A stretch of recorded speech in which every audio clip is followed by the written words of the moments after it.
Estamos aquí con Noam Chomsky en la sección Pensadores ante la crisis. Hi, Noam. How are you doing? Yes.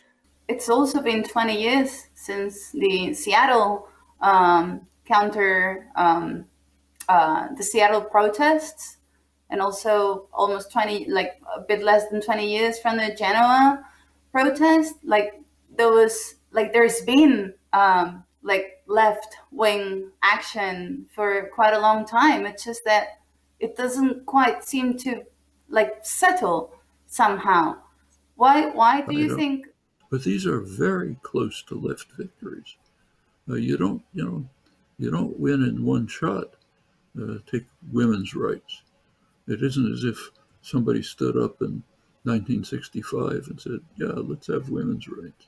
It's a long struggle against a lot of opposition. Abolition was even longer. Civil rights, harsh and brutal. Take, say, the anti-war movement in the 60s. Strongly opposed uniformly by all the media. It was impossible to get into the major media to talk about it. Virtually impossible. A movement did develop, powerful, strong movement, even developed its own media, like Ramparts Magazine and others, where people could break through the media monopoly. But it's never been easy. It's not easy now. So you don't just snap your fingers and things happen. You have to work on it. The way the Sunrise Movement managed to break through and get the Green New Deal to operate. The way SNCC workers, young activists in the South in the early 60s, were able to break through the violent, brutal barrier of vicious racism. And it wasn't simple. A lot got killed, beaten,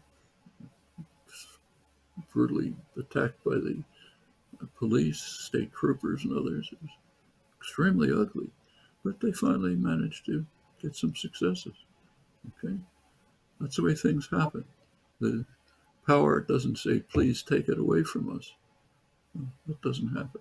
Professor, what can we do? What can the media do to fight this propaganda, this disinformation that doesn't appear in the newspapers, but appears in the pockets of people that goes straight to their phones? If you're a reporter in the newspaper, report on the fact that in order to improve his electoral prospects, President Trump is perfectly consciously slaughtering huge numbers of people in Africa and Yemen.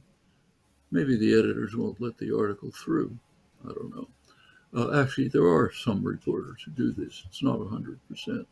So you read the media carefully, you can learn a lot about these things. But the basic stories are simply marginalized. Write a column or an opinion piece or a news report, for that matter, which reports the fact that here's a possible news report.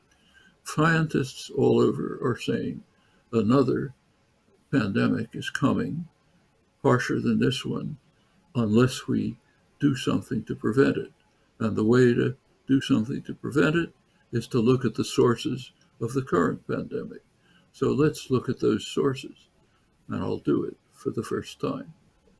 It's a possible article. In fact, it should be everywhere. So when you say look at the sources, I imagine you mean that the source of this pandemic is our relationship with animals in the natural world.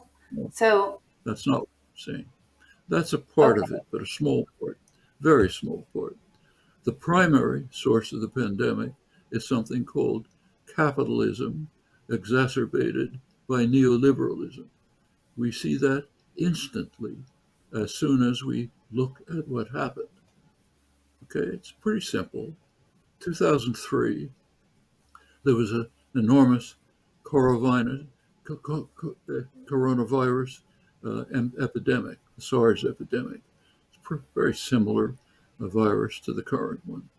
It was contained, but scientists pointed out right away, just the way this is 2003, just the way they're doing now, that there's going to be another one coming. It's not enough to have knowledge then or now. Somebody has to do something about it. Who can do something about it? Well, the drug companies. Huge profits, inflated by neoliberal mechanisms, very rich, all the resources, laboratories, but they're blocked. They're blocked by something called capitalism.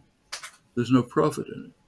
You don't profit by planning to deter a disaster that's going to occur in a couple of years.